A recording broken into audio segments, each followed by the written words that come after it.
What's up, brother Jabril? What's up, man? Mohammed, how are you, my friend? I am doing well. How you been? I'm good. I'm good, alhamdulillah. How are you? I'm happy to be here. Got another great episode. The people don't know. They don't know what we have in store for them because we didn't even know what we had in store. Like I was surprised by this. You know, have you ever been at the point where you just so proud of yourself? Like, how did you do that? I mean, bro, like, our guest is probably like they're wondering who the guest is. I'm excited to tell them who the guest is. Well, actually, you're going. I don't want to take your job, but please, stay in your lane. I'll stay in my lane, but stay in your lane and start this intro. Let's go, baby. 3, 2, 1. What's going on, everybody? This is Jabril Salam and Muhammad Hassan, and you are listening to the Young and Muslim Podcast. Asalaamu Alakum, everybody. So today's guest is one of the hottest and most prominent business figures in not only the Muslim world, but I think just the world in general. Yes, she is. Yeah, you know, we're not gonna hold back here because we don't need to. We're transparent on this show. Yes, very, and yes, this is somebody that many people around the world know because her product is A1. Yes, so we have an entrepreneur, a wife, a bomb advocate for Muslim women. Everybody, we have the CEO of Haute Hijab, Melanie Elturk. Asalaamu Alakum, sister. How you doing? Asalaamu Alakum. What an intro. Oh my God. You all need to just follow me around wherever I go places. Well, this is a good start. Put that in my ear every day. All right. That's how you start your morning? Yeah. So, I can need that clip if you don't mind. Hey, we got you. We're ready on it. Taking notes. So, Melanie, we know your journey. A lot of people do know from the outside, but we want to get to the inside today, get into the core. I know that before you started this company and this endeavor, you wanted to be a lawyer, which a lot of Muslims kind of fall into. So I want you to take us back there. And before you made that decision to not become a lawyer. Well, I did. I was working as an attorney for 8 years. Oh, wow. Hey, alhamdulillah. Multifaceted, eh?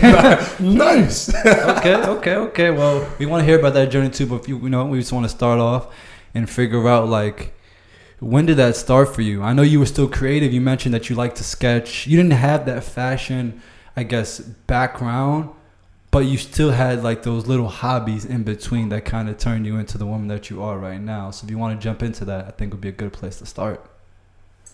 Totally. Yeah, that's right. So, my goodness, where do I start?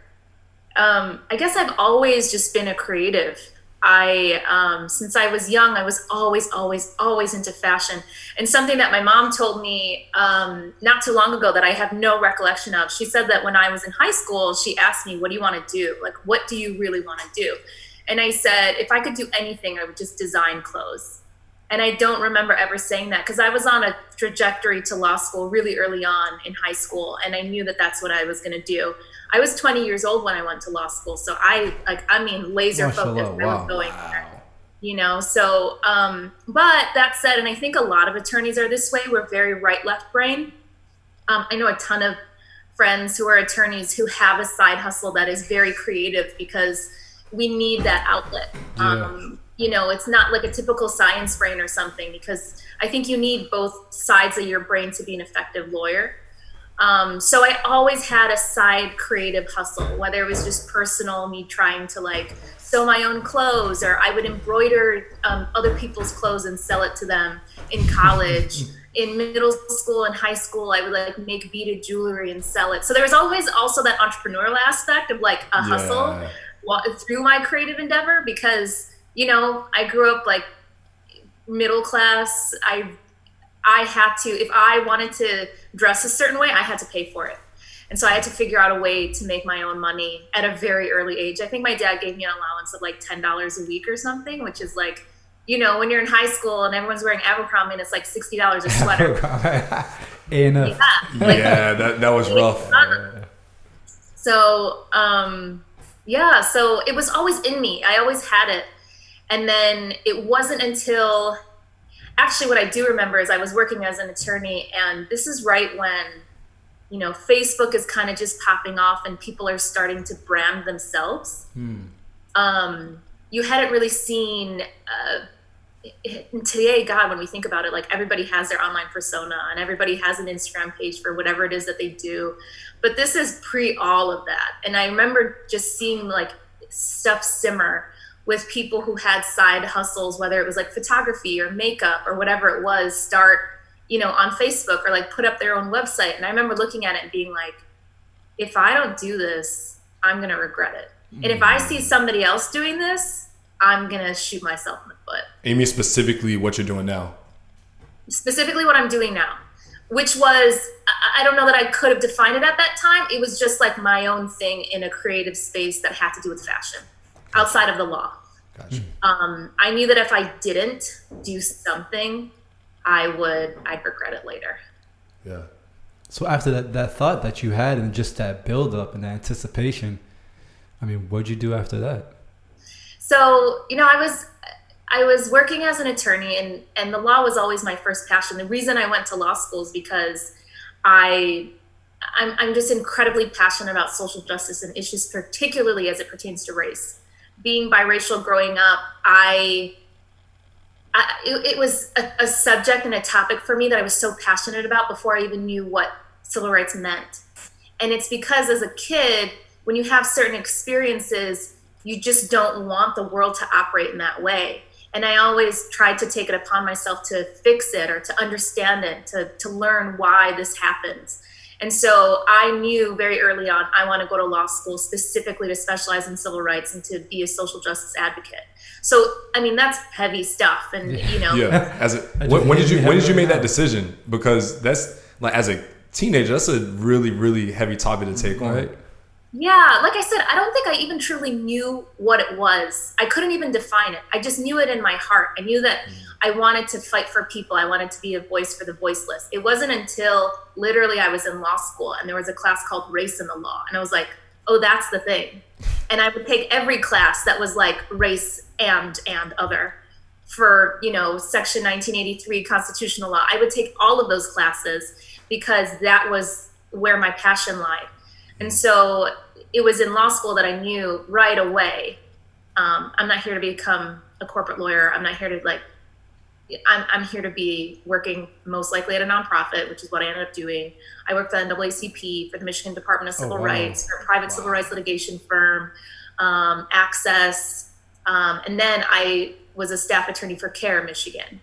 So, okay, nice.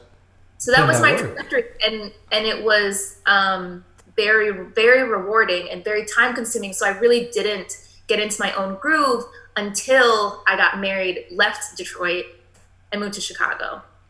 Nice. So now at this time I'm in Chicago. I'm not working because I'm picking up odd jobs, but I didn't take the bar in Illinois. Mm-hmm. So I can't technically, be working full time as an attorney just yet.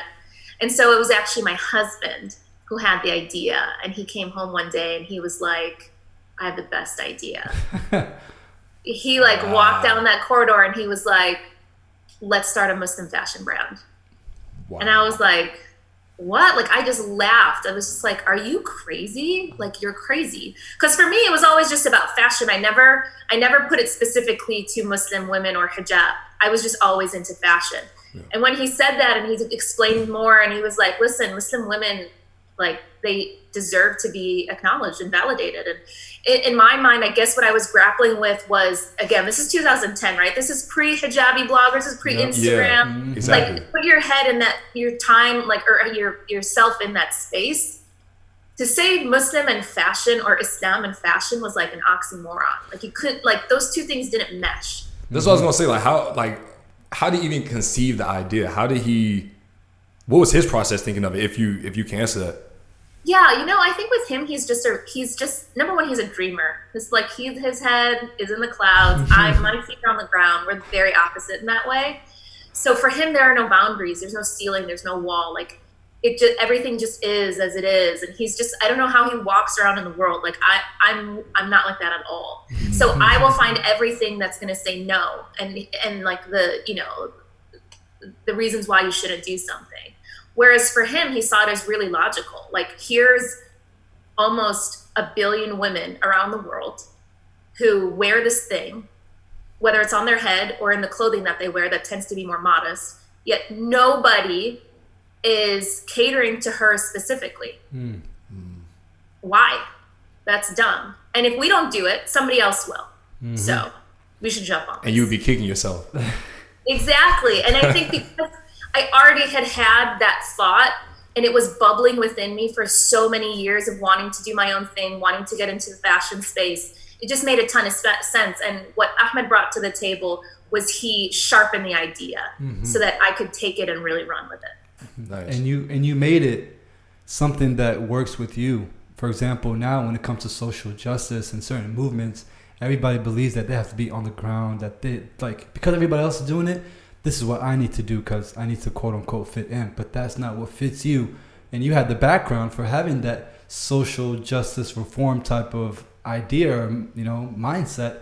And now look what you're doing. You got that fashion and that idea, and also still focusing on that because you want to make sure that women are represented, are protected, and make sure that, hey, you can't mess with these type of women. And you're very competitive because, like, if I don't do it, someone else is going to come in and cash out on this idea, so I can't let that happen. So that's just awesome, Yeah, I am insanely competitive. It's a double-edged sword in that, like, it keeps me moving, but it, like, oh God, it's so bad. Just like with anything, like me and my brothers, I grew up in a family of men. Like my dad raised me as a single dad and 2 older brothers. And so I was just like in the mix as one of the boys. And I just grew up with such a competitive nature about me. And I'm not even just talking about business, just like literally anything. Like I'll be like, Jenga. Like walking and like I'll get to the door before Ahmed and be like, you suck, bro. And he's like, we weren't even racing. Like, what is your problem? But it's bad. But to your earlier point about bringing my social justice background into the work, I think for so long I had, and I wish if I could go back, this is something that I would have done differently. But for so long, I think I didn't fully step into my role because I didn't see it as worthy enough as the previous work that I was doing. And it wasn't until I really had a friend kind of shake me and be like, yo, I don't think you understand the impact that you actually have in this space. Like you think this space is frivolous, but imagine this space without your voice in it. Yeah. I was like, oh, okay. So how's that pressure? Once you did understand, like you were one of the big players within this small space, how's that pressure and how did it push you to just keep going? It's alhamdulillah, I don't see it as pressure. I see it as a real responsibility. I see it as Allah subhanahu wa ta'ala gave me certain gifts and talents and skill sets specifically tailored to me to do this work. And so I better do it. And I just see it as the utmost clarity that this is truly my life's work and my life's purpose, that like I had these 2 competing passions growing up between race and social justice and then this like creative fashion thing. And the fact that I get to fuse the 2 of them together is not an accident. And the fact that I sharpened both, like the 10,000 hours thing, Malcolm Gladwell theory. I mean, I put in my time in my bedroom alone, whether it was like beading or embroidering or sewing or like scrapbooking or whatever it was, that creative, just like flipping through magazines incessantly. Like that's where my branding brain comes from, that I'm able to aesthetically successfully create a brand. But then at the same time, those legal hours of training and working and it just being a part of me, I know that none of that was by accident. And so I feel that I was put on this earth for a specific purpose to do this work. And as long as God wants me to do this work, I'm going to do it. And if, one day I'm led elsewhere, I'll do that, because I'm just led by whatever God wants me to do. And I feel right now the weight of what it is I need to be doing. Yeah. I mean, it just sounds like you're just in the moment, just present. And from the time that your husband gave you that idea, it literally was just up to you to take it on and take responsibility to do it, because he could give you thousands of ideas, but if you don't move on it, then it wasn't going to happen. So kudos to you. So once you kind of decided to move forward and that this was what you're going to do, I also understood that you needed help, right? And I know the best entrepreneurs, what they say is like, you just have to get smarter people around you. And you've been doing other work and you were just getting your feet wet in this work. And I loved how you went on Craigslist and you're looking for different people to come help you. I love that story because you put in the work again. You told me that you interviewed 20 to 25 people back to back to back to back all in one day, trying to figure out what they're figuring out, whether it's the warehouse idea or how you should go with branding. And it is one of those things where if you don't know, you have to find out. How did you kind of develop that mindset, and how has it helped you to today's, like, if I don't know the answer, I need to find it? Because it's so easy to be like, well, this is hard, or I just don't know it. Yeah, I think it's a couple things. With my husband, it's like intense curiosity. But at the same time, it's also utmost security in who you are. Mm-hmm. If you have to be secure enough to say, here's what I'm really good at, and here's what I suck at. Mm-hmm. And the things that I suck at, I'm going to go delegate and find somebody else to do. But these things I'm really good at, I'll do them. And that's been our philosophy since day one till today. Like, the things that I'm really, really good at, I'm going to handle. Things that we suck at, let's outsource, let's hire, let's get a contractor, let's find an agency, whatever it is. Yeah. So, a really good entrepreneur knows themselves inside and out and has the security to be able to say, I don't know this thing, but there is somebody who is, and let's sell them on the dream and get them to come work for us really cheap. Yeah. So how was it? How was that selling people on, this dream, right? That at that point in time, no one else was really doing what you were doing. 2010, like Instagram was kind of just get going. She was on Craigslist finding people. Yeah, you were on Craigslist. Like, do we even use Craigslist anymore, right? So like, how was that starting a team, and how far into the business journey did you actually like start hiring people and bring them on board? So, gosh, our company is like, I see our company in these like two different eras. So pre-New York, I think post-New York is like a completely different company. Pre-New York, when Ahmed and I were still in Chicago, we actually started as a modest clothing brand. And so while, I can sketch and I have the vision, I don't know what the heck I'm doing. Like, I can make a basic pattern, but I can't, I can't do the things that an actual designer does. So the first thing I did and the first hire was an assistant designer. And like you said, I put out a Craigslist ad. I sat down with, 20, 25 girls, and I hired the smartest one. And in every single interview, I learned something. I would just ask them about the process, because again, I have no clue. I didn't go to fashion school. I have no clue how this stuff works. So then I learned, okay, from the initial design, you need to create a mock-up pattern with muslin. And then from there, you can perfect it and drape it, and then go and then source the actual fabric that you want. Create the actual perfect fabric after that mock-up, and then create the final sample that you then take to whatever manufacturer who's going to produce it in mass. Like, there was so many steps that I was like, I didn't know any of this. Yeah. And after the end of those 2 days of interviews, I knew from start to finish exactly what I needed to do, who I was going to hire, and how I was going to execute.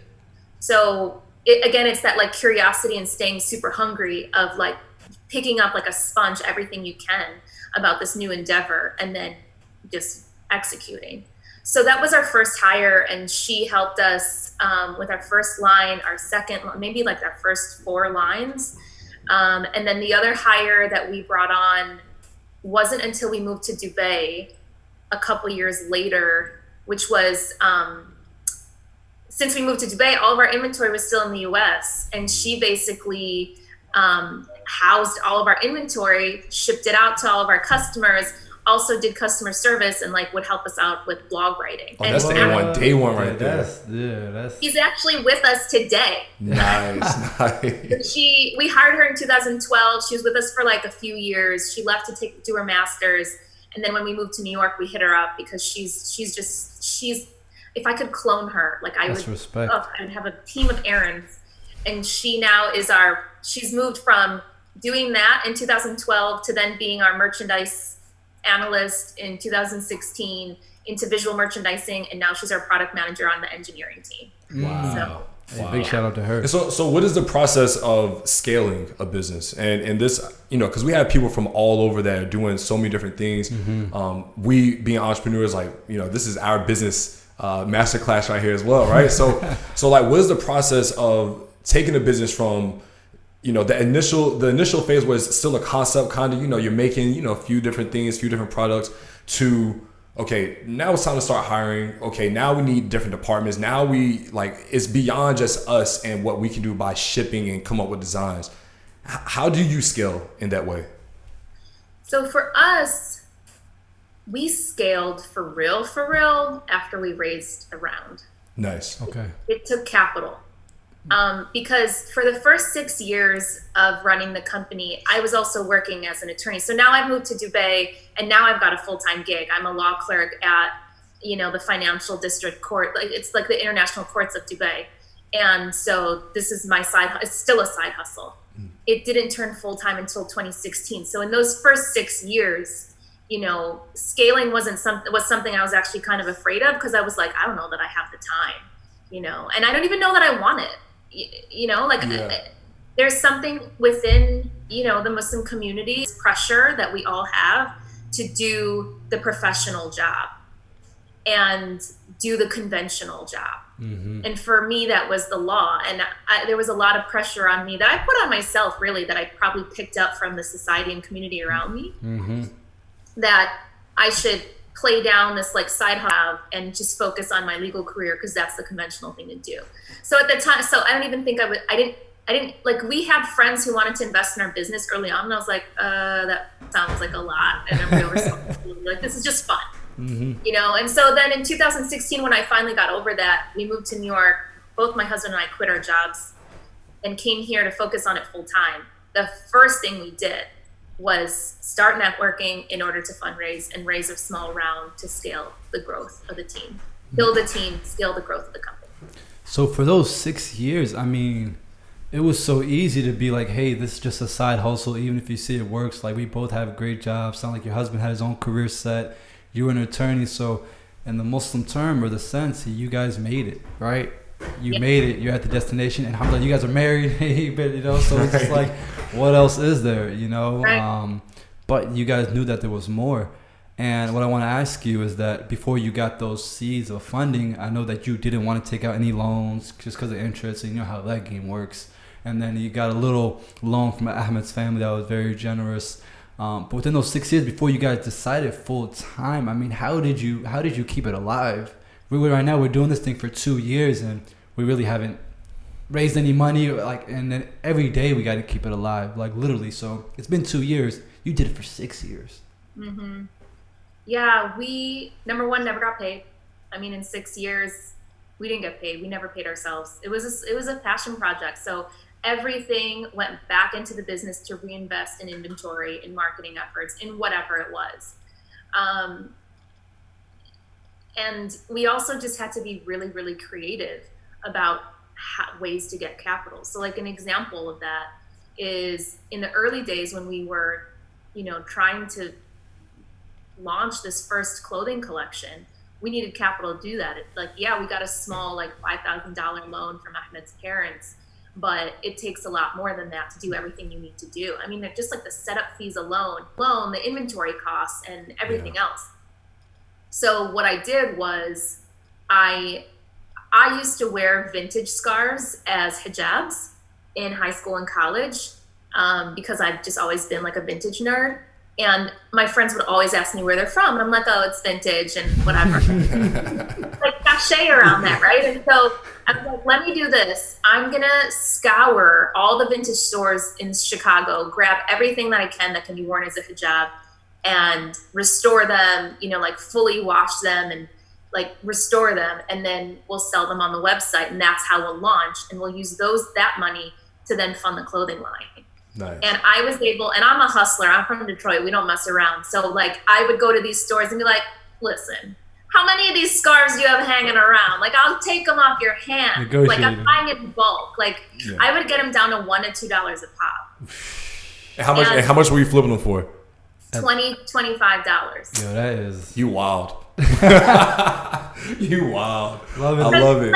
You have to make it seem like you're doing them the favor. I'm taking these all off your hands, hundreds of them at a time. Otherwise, they're just going to collect dirt and nobody wants these. You solve the problem. No. Quick, you make some quick money. I win, you win. Exactly. Capiche.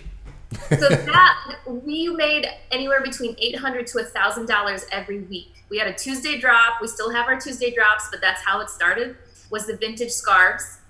Every Tuesday, they would all sell out within like at least 48 hours. A lot of times that day, because it's one of a kind. There's only one pieces, and I think we put up like 20, 25. So we'd make like $800 to $1,000 a week, and all that money would go into paying Florina, who's my assistant designer, as well as fueling the capital for that first inventory. Wow. So it's about creative problem solving. Like, yes, you're gonna hit a brick wall, and you're gonna be like, I need cash. Well, just figure out a way that you can get there. And I promise, like, as long as you're doing it for the right reason, we could have taken out a loan, but we didn't, for obvious reasons. And God will open another window. You just have to use your brain and like figure out the way, and it'll come. Yeah. And one of the things I really like about, that startup story is you didn't compromise with the brand. It aided into where you are now. Like, it's almost like we start off with vintage scarves and we still keep that same process. And I think for a lot of people that are just starting off, that's important to know that you can pivot within your business just so you can get some traction and get some things going. 100%. So like what we started doing was we started doing Instagram lives, because we were like, well, no one else is doing. We started doing Instagram lives back in October of 2018. Wow. And so like when this popped off, we were like, well, great. We've been doing this. Like, this is cool. So, but it was like aided us to bring more people into actually listening to this. So to be able to pivot within your businesses, I like that. That's a great lesson that I don't think anybody has really ever like put out there. I like that. So right now, you and your husband, you're in Dubai, right? You guys were in Chicago, then you went to Dubai to work over there and do your thing. While you guys were in Dubai, you mentioned that from there, you guys came back, right? And worked full time. Was that a difficult conversation to have with your husband? I'm not sure what he was doing career-wise. I'm sure he was, those 6 years was really doing his thing. He sounded like he's a brilliant man, mashallah. So was there much convincing about him jumping in this full time, or was it more like, yo, it's about damn time that we do this? It was a little of both. For him, it was like, it's about damn time. We need to leave Dubai. He was over Dubai. Yeah. I was over Dubai. I never liked living there, really? But I loved my job. I loved my job. And they were grooming me to become a judge. And I was just like, yes, this is what I've always wanted. And so I was really reluctant to leave that behind. And it's like you said, like, we were living that Muslim dream of like ticking off those boxes of like great careers, like really financially stable, living in Dubai, like we uprooted into chaos willingly, which was really frightening and crazy, but also something that we knew was just our trajectory. Like I've never been that conventional, get a degree, get married, have kids, buy a house, live in the suburbs. Like that's never been my thing. Yeah. And no disrespect, that's cool if that's your thing, but I just didn't like how it feels at times that it's just taken for granted that we're all going to do that. Mm-hmm. And so I think there was a part of me that was also really just excited by the opportunity ahead, even though it was frightening. But for Ahmed, he was like, let's get the hell out of Dubai. But it did take some convincing around going full-time on the company, because as you said, he was at the top of his career, and there were very few digital marketers. So he's, performance marketing at his caliber in Dubai. Wow. He was one of like the top performance marketing people in Dubai at all. And so he could have gotten any job he wanted to. And again, it was a friend who looked at him and was like, dude, you're sitting on a landmine. Like, this company that you just like don't really care about could be huge. And I think when he heard that from other people, because he also did his own, another startup on his own out there that like wasn't working out because the ecosystem there was just too early to understand like the process or even what he was doing. And when his friend gave him that piece of advice, he really took it to heart, and something switched for him after that. And then he was like, let's do this. And we were both on board. So what is the importance of trying? just taking that risk and trying. If you're talking to like little Melanie, you're like, just try something. What is like? How can you summarize that for the listener? Oh my goodness.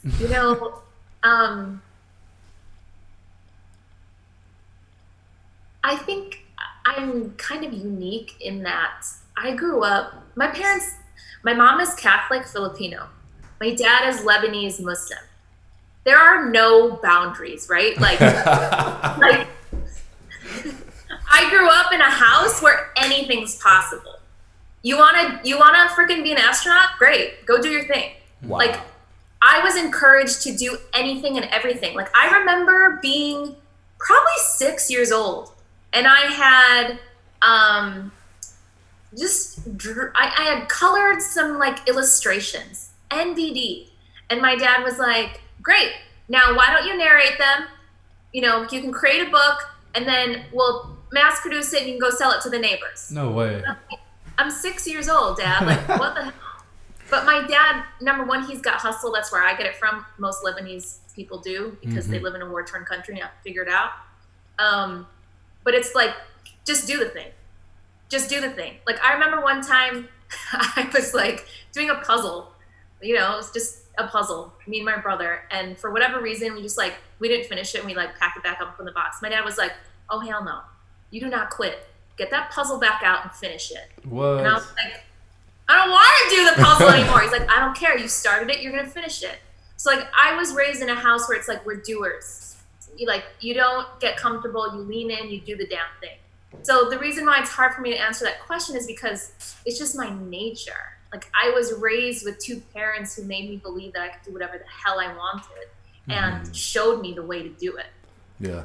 And I think for people who live maybe a more comfortable lifestyle where things are kind of handed to them or they don't have to work hard for things, it's maybe a bit more difficult to take that step because there might be a bit more risk averse. Yep. Where like, I didn't have a choice. I was like, my brothers would just like throw me into a freaking, soccer game with all their friends and be like, I don't know, kick the ball, like just figure it out. I'm like, okay. But that's like, but it's almost, it's a little bit ironic, right? That the person that has comfort is more adverse to risk. Where you think, okay, well, I know my foundation, I know what the floor is like. I might as well try it. But it's the opposite. It's like when you have nothing to lose, you're like, well, there is no floor. I might as well learn how to fly. That's right. That's right. There's nowhere else to go but up. Like, it's only upside. Exactly. I mean, it's hard to think about that. I mean, what would you have to say for those individuals that aren't as lucky as you, and may have parents that are very secure, scared about the world, and don't like their children to take those risks? Because that's what's really going on in the community right now. It's like, hey, this is a trajectory. It's risk adverse. You know what I mean? Like, this is proven to work, and a lot of people are going down that, and they're miserable, right? And they have the resentment towards themselves, towards their parents. So them listening right now, it's like, I want to become a YouTuber. I want to get into fashion, but if I do that, it's gonna destruct everything around me, right? My family, my community. How can I make that step or make that decision for myself? Because if I do, there's a lot of shit coming with that, and that I may not be ready for. Yeah. I was talking to a group of high school kids when I was home in Detroit last week, and I was talking to them about this exact thing, which is when you have that thirst, that hunger, that voice in your head and in your heart that's telling you should do this thing, don't quiet it. It's from God. Like, that is there for a reason. That is that your inner voice, that's God talking to you, telling you, and leading you in a direction. And the more that you quiet that voice and you push it aside and you're like, nah, I'm going to go do the doctor thing. Nah, I'm going to make my society, my community, my parents happy, and I'm going to do the thing that's going to make me miserable. The more that you do that, God's going to stop sending that message to you. Wow. And when you don't hear it anymore, dang. Oof. I never thought about that. Yeah, that hit different. I never thought about that. You read The Alchemist, didn't you? You damn right I did. These are Paulo Coelho's words. I was like, hold on. I know I've heard this before somewhere. Yo. No, it's been so long, but I think I just internalized everything exactly. Yeah, no, it's you. You are Santiago, right? Like, I tell people all the time. I read that book every time I feel like I have a big decision astaghfirullah, but I feel like that's my istikhara. Like whenever I'm like making a transition, I read that book because it teaches you something about the process, you know, the risk that's involved with taking that leap. As you said, like lean into that pain a little bit. That book, it's very easy to just keep working in the crystal shop. It's very easy to just say, I'll just go back and get my sheep and I'll live a good life. But when you actually take that step and make that risk and you're putting something out there on the line, I feel like that's when you allow God to like really guide you into a direction. That's incredible, man. You really allow that because, I mean, your story is, I mean, wow, right? Like you've been all over the place with this business and, you know, even, you know, with being a lawyer and, you know, your marriage and everything like that, it's kind of like it's led you to this point of 10 years. That can't be understated. Like 10 years is a lot. That's amazing. Crazy. Time flies. I can't believe it's been 10 years. It's insane. Wow. So with your business, right, we're on your website, we're looking at just how diverse not only the product is, because your product is like the Gucci of hijabs, right? Right? The Louis. We go in there, we know what we get, that quality, right? So your product is obviously a step above. But what I've noticed is that your company isn't just focused on the product, it's focused on the people. You're very, very personal with your customers. And even so much that like I was looking at your blog and I'm like, wow, this has nothing to do with hijab, so to say, but a lot about on the inside, how you are taking care of yourself. So when did it start off being this idea where it was more than just the physical wear and you want to really dig into the people? Yeah. Oh, from day one. And that comes from me. I'm an incredibly substantive person, if you can't tell, right? Like if there's no substance here, I'm out. Like I don't do small talk. I don't do fluff talk. It's either real or it's not. It either has meaning or it doesn't. And if I was going to do fashion and if I was going to get into this space, it had to have meaning. And also as a incredibly social person, like my hobby in life is connecting with people. I want to learn about you. I want to know your story. What makes you who you are? What's the thing that went off in your life that I want to know everything. And, you know, that's why I have such a personal relationship with our community and our customers, because they drive me and they fuel our insights and they fuel the understanding to know what products they need, but also what they're going through. Like, it's hard being a Muslim woman out here wearing hijab. And if I'm going to give you this product, I also better be giving you what you need to nourish yourself, to give you the confidence to wear it comfortably. If I'm not doing that, you know, for me, it's not as meaningful. And that's not to say anything about anybody else who just focuses on product, but I'm somebody who needs that substance, or else, like, what are we all doing here? Yeah. And, you know, it also comes from a very deep-seated desire to really just help women struggling with hijab. It like, alhamdulillah, Allah subhanahu wa ta'ala has really, really, truly blessed me with love for hijab. And so, and again, not by accident, not a coincidence. Like, you know, I don't think that I could effectively lead this company or brand if I did struggle with it. So I want to be the person that champions other women who wear it and who are struggling and help them. So, you know, but of course it goes beyond just hijab to just like yourself living in the West as a Muslim woman. How can we help enrich your life, nourish your soul, give you everything that you need outside of just the product to make you a whole individual? And ultimately also my goal is to elevate and uplift the Muslim community in general. Like, I want to see us soar. I want to see Muslims at the top. I want to see us leading every field. I want to see us getting out of these stupid, like, insidious infighting and you know, the racial bigotry, and like, I just want to see I want to see us live true Islam. 100%. And so, like, when that's your fuel, it's like, how can I not give you guys the tools to hopefully get us there?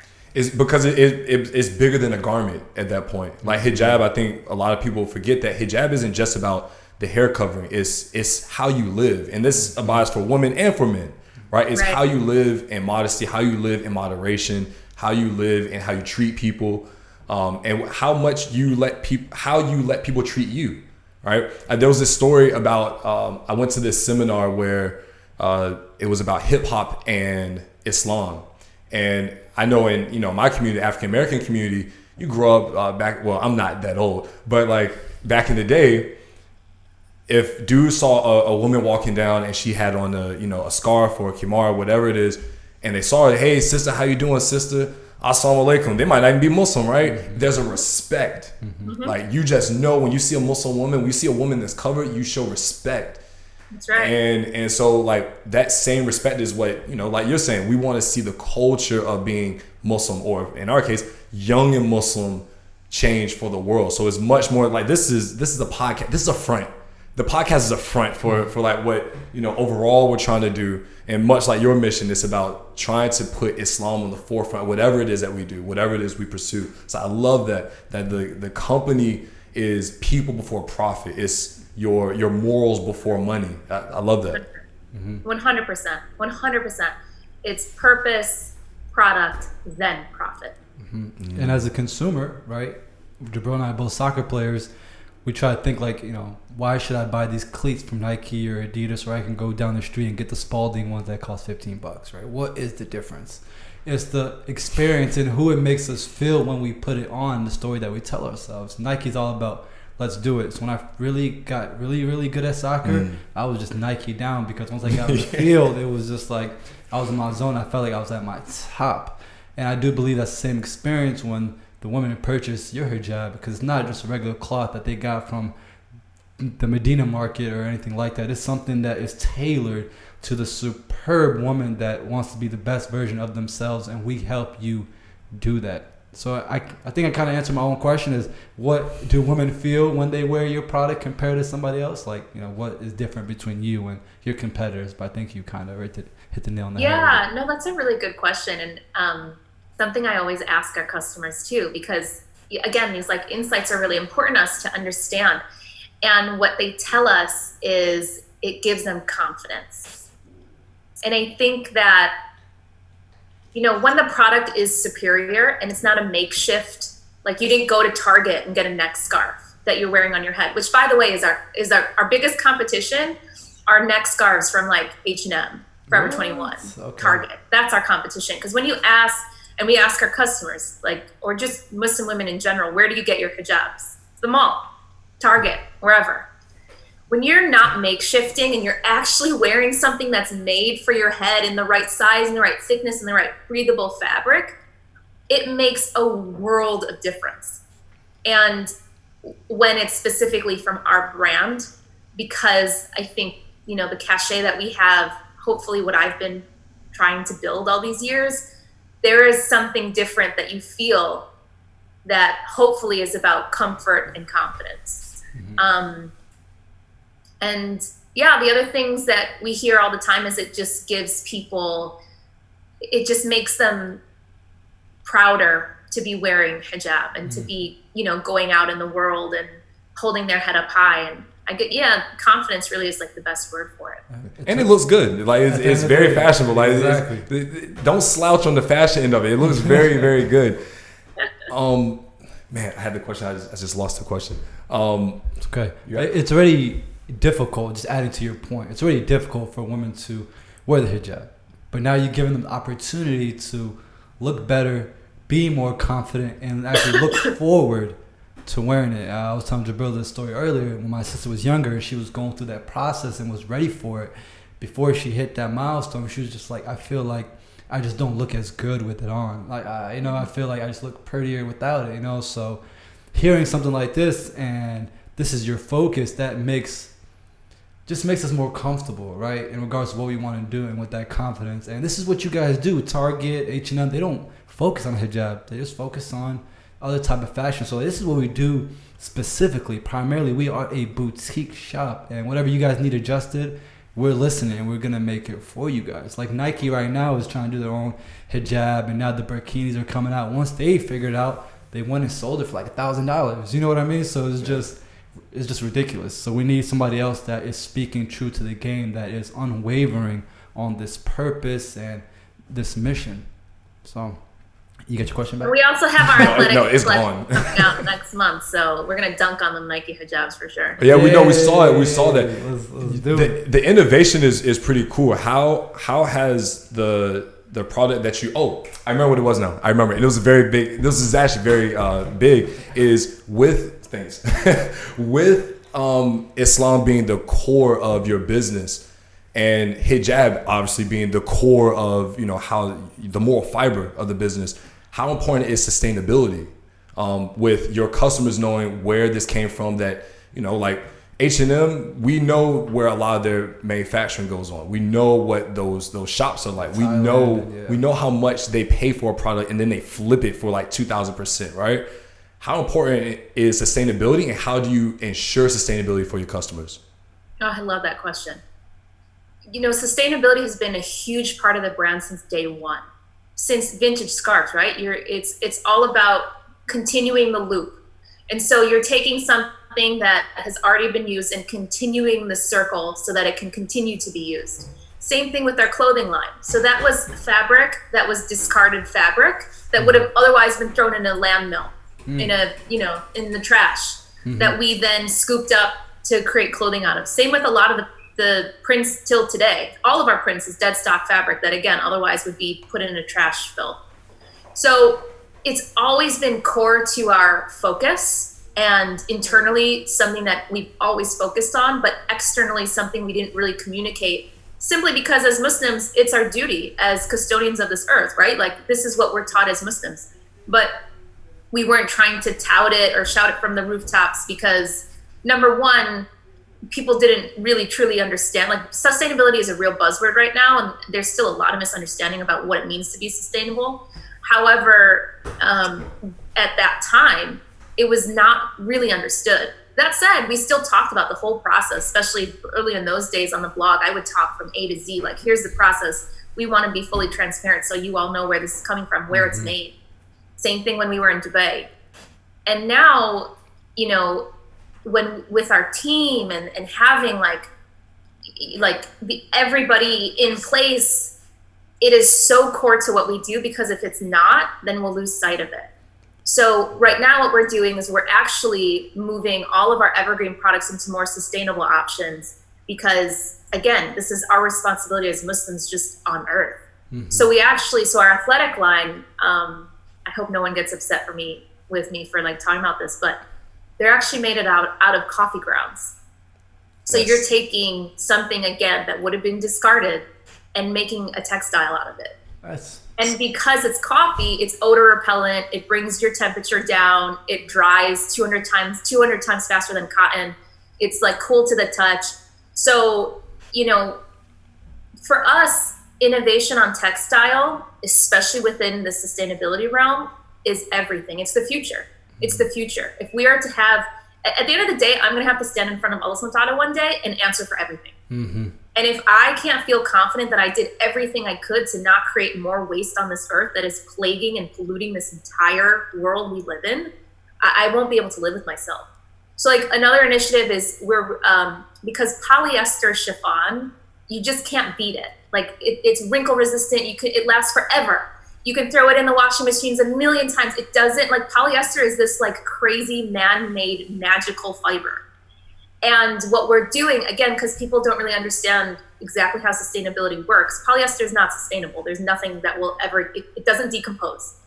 And so what we're doing is, at the very least, we're converting any poly chiffon into recycled poly chiffon. So you're taking old polyester that already exists in the world, recycling it into new product. And at the same time, we'll have a tracker where you can find out exactly where, because they're actually made out of plastic bottles. You'll be able to find out where exactly in the world these bottles were made from or were secured and then created into this textile. So, it's so core to our mission and such important work that what I hope is that our brand becomes, again, that leader in the space for everybody as a Muslim brand, because it's our values as Muslims and this is just how we live. And that's what I'm hoping that we'll be able to do with our efforts in sustainability. I know a lot of people probably listening right now that are just earth friendly, and women are just so excited because everything you just mentioned, we can't relate, but but I know that just being business ourselves, that's what people want to figure out, right? Where it's coming from, is it local? One thing that I did want to ask you in regards to sustainability, answering to Allah, one thing that I really, really like about you and your husband, what you guys are doing, that you guys aren't shying away from Islam, right, and putting your face out there. You could have just been making money behind the scene and not really talking about what's going on and try to uplift Muslims. I even looked at your letter from the CEO that you wrote, and you're talking about all the great Muslim women out there, how Islam has helped you. So you're not shying away from being a Muslim. You're not a Muslim that owns a business. This is a Muslim-based business, and you brought that all together, and Allah is going to bless you for that. The question I had was that why didn't you shy away from that? I mean, it would have been much more easy just to make money online and just chill and not really put yourself out there or your faith. Honestly, it was really to hold myself accountable, because I think I was afraid of going into the fashion space and losing myself. And so I knew it was very intentional. Putting the word hijab in our brand was very intentional. We weren't a hijab brand, we were a clothing brand. But it was called Haute Hijab because I wanted to hold myself accountable, and I wanted to let the world know this is for you. This isn't just modest wear. This is for you, Muslim woman. Mm-hmm. And not shying away from my faith is just, again, I think it's a testament to how I grew up, which is super, super confident in who I am. And my parents instilled that in me, like never to shy away from your identity, from where you're from, who you are. And being a Muslim woman it's everything. It's my entire identity. And if I can't talk about it in what I love most and in this thing that I spend all my waking hours doing, what a travesty. So that, and in addition that, what I said earlier about our real end goals of elevating this community, like if I'm not talking about it, how am I going to meet any of those goals? Mm-hmm. Because at the end of the day, it wasn't about money. It wasn't about profit. It was about this higher purpose. So there's no way that we would achieve that if we didn't talk about it. Absolutely. So how do you balance your purpose and profit now? Because this has been great. I love this conversation. Like we're talking about our purpose and religion is great, right? But you're still a business at the end of the day. So how do you balance? We gotta make some money, and we need to live. We gotta feed some people. We gotta be realistic. Mm-hmm. Yeah. I mean, we pay ourselves a reasonable salary. No, for real, we do. People, it's so funny. Everyone thinks I'm like filthy rich, and I'm like, y'all don't know. Yeah. Like we're out here struggling, just like you. Yeah. We were living better in Dubai. Like New York is very expensive, and we're still a startup. Like we can't just take business money. Like we have salaries. It's not how it works. I have investors that I answer to. I have a whole team. I don't just get profits. And it's so funny because people who don't understand how it works, they'll see that I'll go on vacation or something, and they'll be like, oh, so you take all the money that you sell from your hijabs to go on vacation. It's like, well, first of all, even if that's what I did, that's fair game. But second of all, no, that's not how it works. Mm-hmm. But yeah, I mean, for us, we're in it for the long haul. And while, we make a modest salary right now, obviously I'm not going to sit here and tell you that I'm not looking for a nice, healthy exit at some point. Right. So that, wallahi, I'm kind of unhinged because it's 2020 and I kind of just don't give a damn right now. So I'm just going to say this. Bring it. Probably the first time I've said this publicly. I promise you that I pray and I make dua for so much wealth, because I want to take that wealth and put it right back into our community. Mm-hmm. And something that our community is not good at is the wealthiest at the top distributing that wealth to others. Oh yeah. And for young entrepreneurs who had ideas like I did when I was 25, who don't have the capital and don't have anybody behind them, and even this whole VC world where I see how it works, and women get something like double digits, low teens in terms of how much that they get funded. Forget about minorities, forget about Muslims. Yeah. The fact that there are so many young Muslim kids out there with awesome ideas who don't get backed, it kills me. The fact that we don't, as a society, as a community, we make up 10% of all doctors in the US, yet we're 1% of the population. There's this crazy disparity. yet, you know, there's like, um, um, what are like, there's the what's the Christian hospital? CHKD. Yeah, there's a ton of them. Mm-hmm. There's like there's also the Jewish owned hospitals. Why isn't there a Muslim hospital? Like, why isn't there a Fatima Fihri hospital? Yeah. Why Al Khanza hospital? Like, she is like the epitome of health in our community. Why don't we have that? Yeah. It's because people who have wealth, maybe it's not. I'm not gonna conjecture. All I know is that I want to make a tremendous amount of money, and I want to invest that money right back into our community. 100%. And I don't know how that's going to happen. Mm-hmm. I'm just praying for it because we need it. And again, it's like it all goes back to this goal I have of elevating our community. A lot of it is wealth generation. A lot of it has to do with wealth. And if you look at other communities who have been really smart about banding together and helping one another, and wealth plays a huge part in that, we have a lot to learn. And there's so much to do. And like we would be dumb and kidding ourselves if we thought that we can't further this narrative without money, because it 100%. takes money. But you know, it also comes with ownership. And when you own your product, when you own certain things, you can bring people on board. So it's very hard, like for example, it's very hard for me to say I want to bring halal products to my neighborhood when I don't own any of the places where maybe we can open a restaurant, right? Or I might not have the capital, but no Muslims own any of this stuff. So it's a gate. There's no gateway. There's no like viable option of how I can get there as easy as possible. And so yeah, I like that. You want to be the plug, essentially. Yep. Yeah, I mean, ultimately, my husband, like, I'm not trying to be a VC. That's not what I want to do. But not that he wants to be a VC, but like he wants to invest in Muslim entrepreneurs. That's what his ultimate goal. That's what he wants to do. Well, the good thing is that on the ground right now. Oh, I was saying the good things on the ground right now. There's a lot of Muslim creatives out there right now. Especially, and that's one thing that I wanted to go into. We talked about the business, which is more along the lines of the industry, because it looks like you guys are a staple right now in doing it.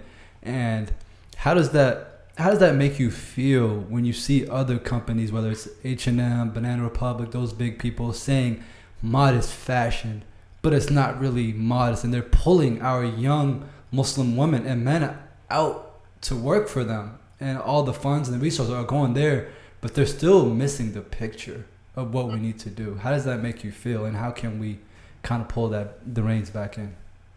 Yeah, I mean, I have two minds about it. On the one hand, it's like it's a win-win, right? Because they're talking about us. They're acknowledging our community. Is it a money grab? You damn right. But like, okay, that's cool. You recognize that we're a wealthy community. Great.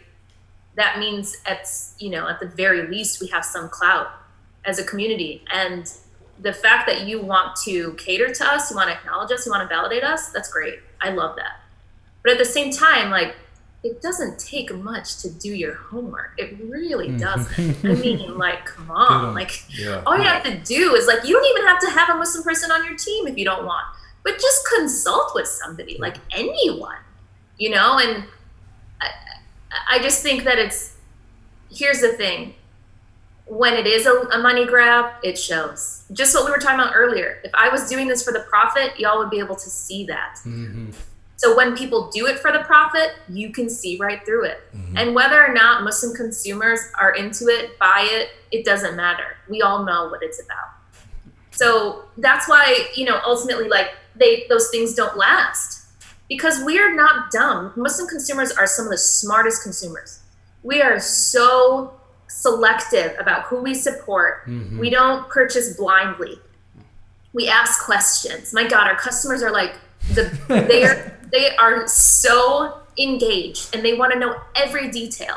And it's amazing. It's amazing. It's really a testament to just our intelligence as a people. And they see right through it, whether it's, any of those people that you already named. So I hope that one day some brands will start to get it right. I haven't really seen it yet. Yeah. But it'll happen because they'll get smarter. They know it's a hot market. They know there's a lot of money there. 100%. I see the Muslim issue, the culture within the Muslim community, as the same as that problem within the African American community. is that you have people from outside the culture and outside the community being culture vultures, essentially. They're all culture vultures. Like I think what Nike did with the burkini and the commercials, like everything that they do is just geared towards, because you have a big brand and we know there's Muslims that need athletics, we'll do this. But they don't really care about the people behind the clothing. And that's why they're going to charge us $600 for a burkini, which, I mean, there's better. There's better out there. And there's better brands that are better equipped to do the work.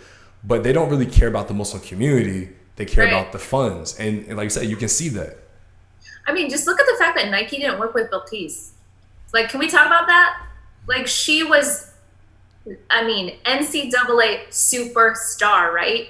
And Nike had a huge hand in getting that, probably because they now have a hijab that would be approved by FIBA. And you have somebody who easily could have been the face of that. She's the face of our athletics campaign, so like, lucky for us. But I hear you, because it's the story. And granted, I mean, Ibtihaj, I think, works with them, and she has an incredible story herself. So maybe it was just a matter of, like, I don't know, select or like numbers. But we have so many incredible stories to tell within our community. And because we know our own stories, we're best equipped to tell them. And so if you're not in the community, if you don't understand the community, you don't even know the damn story. Like, you're reading it secondhand. You're not living it like Bilqis is my sister. Like, I'm living it with you. It's completely different. Yeah. And it makes your business and your product that much more meaningful, because you do know the struggle. You know exactly where that person's coming from when they're wearing it. Like you said, like, I've never worn a scarf, right? And so I don't understand when you talk about certain fabrics and like how hot it gets and, like why you want it to be breathable. I can imagine, right? But only you know that story. And so you being able to make the product say, you know what, this is too tight. This doesn't fit this well. How do we make this better? You can say that because you wear this on a regular basis. You know what it is to be a customer. Right. And I think that's actually like the best point, if we're like just on the Nike thing, because forget about like, the branding or the marketing effort. The hijab sucks. Like, it really sucks. And granted, I only tried version 1. I know they've come out with a few more and I haven't tried those, but it's terrible. And every girl that I know who's tried it is like, ugh, they're the worst. So from a product perspective, exactly, like if you really did care about this community, you would really do your research to understand like what is the best product that we can provide for this woman, rather than it being a headline and something that you would make a huge splash for them, in PR circles. So for those creators out there, can you fault them if Nike or somebody approaches them like, hey, look, this is what we want you to do, and knowing that the hijab's not comfortable, it doesn't work, but they need to make a check? Can you fault them for that? Or is it one of those things where they're kind of advancing the agenda anyway and having a Muslim woman up there and just trying to make it work? You need to get your hustle where you can get it. Yeah. Get it where you can get it. Like, I am not mad at anybody. Because ultimately, like I said, if you can be the person in the room, because there needs to be a person in the room. And if Nike's going out to ask somebody and you say no, because you're like, no, I'm, I don't deal with that. Well, they're going to be like, well, we asked. Yeah. And you know what I'm saying? Like, there should be people in that room and we should speak up. Yeah. And, like, we shouldn't be afraid of that. Let them get it right. Let them get it right. Like, what's the harm? Oh. Yeah. So absolutely not. Get it. Like, don't even think about it. Do the right thing, because ultimately, what's your goal? Your goal is to help them create a superior product. It's to use your own gifts and your own talents as a creative, coupled with your faith and what you know about Islam, to make something better in this world. Facts. Where's the downside? Facts. It's you winning. You're winning in this life and the next. I mean. So you've mentioned, you've put breadcrumbs on the table about like post career with, post entrepreneurship, right? I want to go into mentorship because I've got a little bit of background info on you, and you seem like the type of person who gives willingly of your information, of your expertise, of your experience just as being a Muslim woman and being in those rooms. How important is it, especially now when we're seeing I guess maybe we're at the peak of this hijabi influencer kind of era, right? How important is it for the Muslim women who have been in these rooms to put an arm around these sisters and say, hey, look, you should move like this, you should move like that? Because we've seen it just as men, how shifty it can be and how tricky it can be for a lot of these Muslim women who are on social media or maybe even in magazines, and being able to straddle that line carefully and not get sucked up into the industry, not get lost in the sauce of the industry. Mm-hmm. How important do you feel that is a responsibility for you? And what should these younger sisters do who are just getting in the industry or are still kind of like, they're trying to figure the things out in the rooms? That it's everything. It's everything. If we don't have each other to lean on, who do we have? Like, who do we have to look up to? People outside our community who don't ultimately have or like are aligned on our values and our goals in life. Mm-hmm. It's everything. And you can only give advice when it wants to be received. And so unfortunately in this space, like the online community is like, I'm not even trying to mess with that. Online community is like, everybody has their own platforms and I don't know, it's tough. I have a nice group of people within the online community that I know in person, that I've met, that I trust and love, and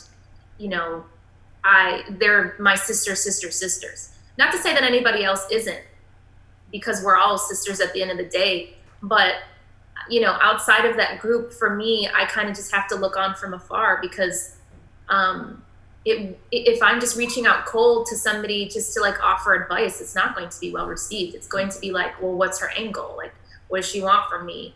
That's just the nature of this online world we live in, and I hate it. I'm also a bit older. I'm 35, so like I didn't grow up in this era. Mm-hmm. I grew up with like face to face, and that's how I prefer to deal with people in general.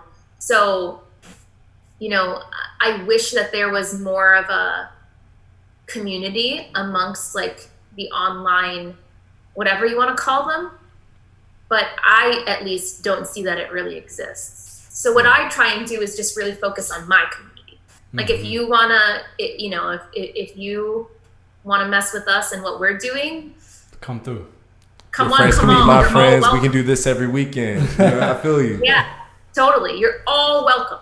And it's not about who you are, where you're from, what you look like, how old you are, how you dress. It's not about any of that. Mm-hmm. You want to be part of our community? Come one, come all. You're all welcome. And that's where I can offer my advice and give my insight and give of myself, because I know it's going to be well received.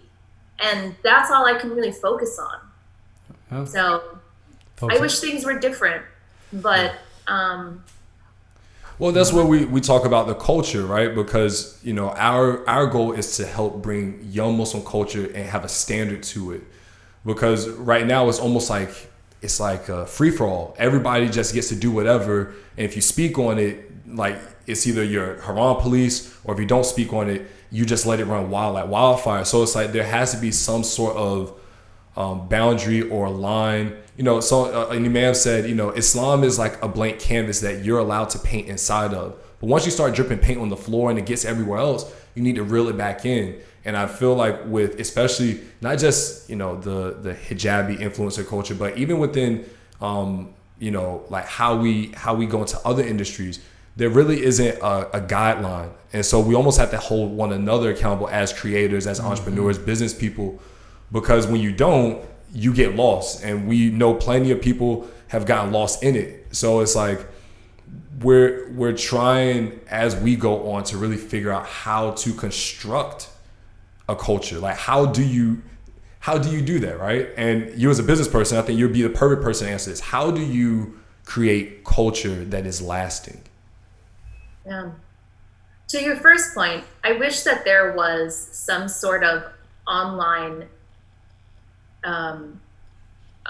like a committee or some board, a co-op or something of like people that got together once a month, once a quarter to just kind of evaluate the landscape and the environment, to offer help, to be a sounding board, to network. Because I think we all exist in these silos, and as creatives and as entrepreneurs too, we all work alone. Yeah. And it's really lonely. It's very lonely. Like, thankfully we have a team. Well, we're all remote now, so I feel super lonely again. But like when I started to finally grow a team, I was like, oh, I get to share this with other people. Like, this is the most amazing thing. And so I wish we had that for our Muslim community of online creators, because it's necessary. And it's a place where we could real talk with each other. Yep. Because it's not about like, anonymous Susie who's in your comments, like blowing you up, and you know what I'm saying? It's like, these are people who actually care about you and who have skin in the game and who you'll maybe listen to. So I wish we had that. Like in the modest fashion space, there's like a WhatsApp group of like modest fashion people like around the world, like different designers and stuff that I'm a part of, but it's not really active, and it's just a WhatsApp group. Like I wish there was something formalized that, we all could come together, have like a summit once a year or something, and talk about real issues in our, like, that we're all facing as creators, as content creators, as entrepreneurs. I think that is absolutely needed. But to your second question about like creating that culture, to be honest, I think that people don't even know or understand what their voice even is in order to cultivate that culture. That's what I think is happening. Because, I mean, getting a following online, especially for women, can be really easy if you have a certain look or aesthetic. And when it comes easy like that, you just kind of keep going, and you don't really stop, because it's enthralling, and you're like, oh, cool, this is happening, cool, and you just like keep going, right? And I think I don't know that enough people have stopped to be like, well, what's my purpose? What's my voice? What am I trying to do here? And so I think when that piece is missing, it's hard to push the culture forward. Well, they need some direction from you, from us, the different creators out there, because we are in those individual silos. In those individual silos, you have people like the Fuzi Tube listeners, you know what I mean, the Adam Salahs, and then the people that talk about those people, and the Dawa team. So it was very sporadic. And one of those people stopped posting, then those audience try to find somebody else, right? Because we have the ICNAs and the ISNAs, but those are very, very high level when it comes to stuff like that. So we need something in the middle. Imagine imagine Fusi Tube had like us to turn to, you know what I'm saying? Like, we got you. Yeah.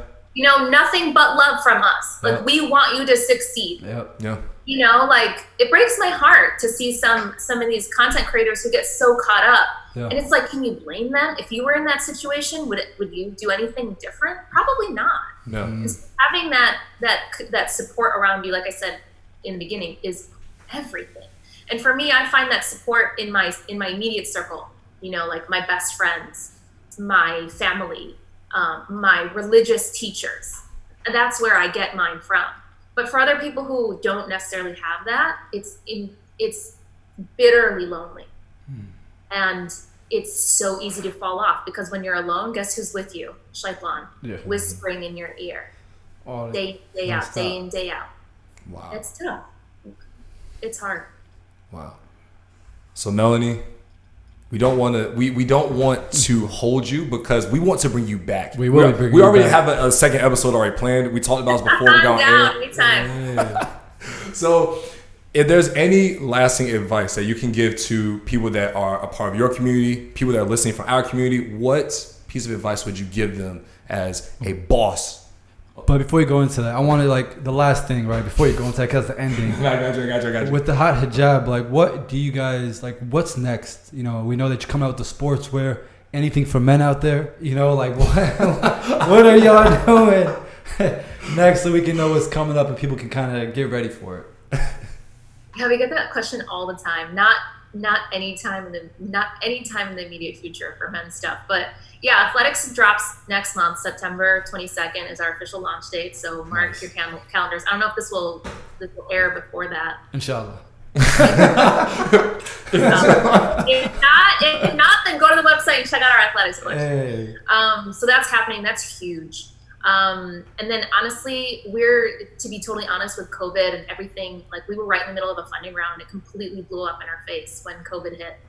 And so we have to actually downsize. So right now we're cruising to profitability. We're really trying to lower our burn so that we're not burning through so much money each month and not so dependent on raising funds every year, because it's also very expensive to raise money, just in terms of like your ownership stake. So right now we're just focusing on our classics, on what we know, is what our customers really want, and then focusing on the community. So, I don't know. We'll see we'll see what happens with this world. Like, there's so much pending because just the world is on fire, but we're hoping that soon enough we can get back to hiring and continuing to grow the team. But until that time, we're going to keep pushing out product like we always do. Tuesday drops every Tuesday, and just working hard. Absolutely. Nothing changes. Now you can wrap it up. Now, okay, all right, cool. I can ask my question now. So, what is your piece of advice for the brilliant, striving young Muslim woman and just young Muslim entrepreneurs as a whole? What is a piece of advice, maybe 2 or 3 things that you want to just hand off?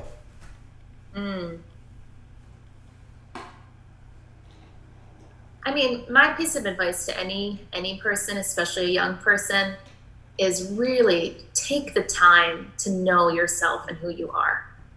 And it kind of goes back to what we were just saying about these content creators, right? Like, if you don't have that knowledge at the core of you that's driving everything that you do, it is so easy to fall left of center. And so once you know who you are, then you can discern what your life's purpose is. You cannot discern what you're meant to do on earth without first understanding your strengths and your weaknesses and your gifts and your talents and the things that God gave you. And once you can then, like, the way that I define knowing your life's purpose is when whatever you're passionate about aligns with those gifts and talents that God gave you. And those things come together and it's combustible. It's like, that is it. That's your life's purpose. That's what you're meant to be doing on earth. And so get to work. Figure out what that is. Figure it out. And you might think you want to, be a YouTuber. You might think you want to be a photographer, a graphic designer, a fashion designer, whatever it is. And maybe you're right, but you can't get there without doing that work first. And it's work. And there's a reason why most people don't know what the hell their life's purpose is. They're just floating on earth. They're like alive, but not really living. Because this work is hard. It takes courage to really dig into yourself to understand who you are and why you were placed here. And a lot of people don't want to answer those questions. Some people don't even have the confidence to admit what their strengths are. So it's hard work that one needs to do in order to really, truly understand what they're meant to be doing. So I guess that would be my advice. Dang, that was deep. Get to work. Get to work. Now get to work. That was deep. Like that was A1. And that's coming from the boss. So everybody get back to work. There's no fluff from me. Yeah. Yeah. Wow. No, I love that because you're right. And I think, individually, like, we're going through that same journey right now, right? Where with COVID, with everything that's going on, you really have to take a seat and really look at yourself and your life and things you're doing and say, what are the things I like? What are the things I don't like? Who do I like being around? What do I want to do? Where do I want to go? And put that all on a canvas and say, okay, like, what does this add up to? Because even starting up to this, like, we had started a couple businesses and we tried a couple things out and things were successful, things failed, but it was like, it never stopped. It was like, okay, next thing. And then I was like, let's start a podcast. And he was like, no way, right? Like, I don't talk like him. He's like, I don't talk. Like, what do you mean? Right? I sit in the background. He's like, I can put on the lights and the cameras. But it was like so many things that happened leading up to this where it was like, we had both been youth demands at a certain point, and like I had done YouTube for a bit and he was doing sales. It was like little pieces of that puzzle start to add up, and then it makes a picture, and you can't deny it. Once it's there in front of you, you can't be like, well, I don't see this. Even as hard as it gets, it's like, that's there for me, right? And it's scary, but it's also, do you want to live off the fear of that or the excitement off of that? So that's a choice you have to make. Nice. How do you know you're alive? So Melanie, how can people find you? How can they find your business? How can they buy one of your amazing products? Totally. Thank you for the plug. You can find me. You can go to our website anytime. It's www.hautehijab.com. HAUTE-hijab.com. I'm most active on Instagram. I run that account. So if you're talking to me in the comments or in the DMs, that's me. It's just Haute Hijab on Instagram. And then we also have a YouTube channel. We have a very, very robust blog, like you were saying. Incredible writers. We write about everything, all things, fashion, lifestyle, spirituality, travel, children, anything. We write about all things that will nurture your life as a Muslim woman. And then, I guess obviously we're on Facebook and all that other stuff. You can find us on all those platforms at Haute Hijab. Nice. For those that are just listening right now. Very friendly person. So come to me in the comments, be like, hey, I came here from the Young and Muslim podcast. Yay. Love to hear from you. Honestly, like I'm a really social person, so I thrive and get energy off of my social interactions. So please come say what's up to me. Nice. And our people are very social, so there's going to be some great interactions. So make sure y'all hit up Melanie. And for those that are listening to our podcast from the first time, might be from Melanie or from others, Jabril, how can they find us? Thanks for passing the ball. You can find us on social media on Instagram and Twitter. That's Young and Muslim. That's YOUNG, the letter N Muslim, Young and Muslim, Instagram and Twitter. But Muhammad, where can they listen? That's the most important question. So if y'all want to listen all out on all the major platforms, iHeartRadio, Pandora, YouTube, Google Play, Apple Podcasts, Spotify, alhamdulillah, we are in all the major areas. So check us out, subscribe, leave a comment, review. Exactly. And if you want to watch and see all these beautiful faces, this beautiful collaboration that we just did, you can find us on YouTube, The Young and Muslim Podcast. Make sure you like and subscribe. And of course, hit the bell notification. Ding. No lacking. Yes. Lacking. Let's finish this thing. All right. So Muhammad, Melanie, we have been on for the last 1 hour and 21 minutes. It went by quick, right? So for the last hour and 21 minutes, you have been listening to the Young and Muslim Podcast. I'm Jabril Salam. Muhammad Hassan. And this is... Me? Yeah, you. Yes. Say it again. This is Melanie. Yes. And we greet you with the greens of peace. Asalaamu Alakum. Peace out, y'all.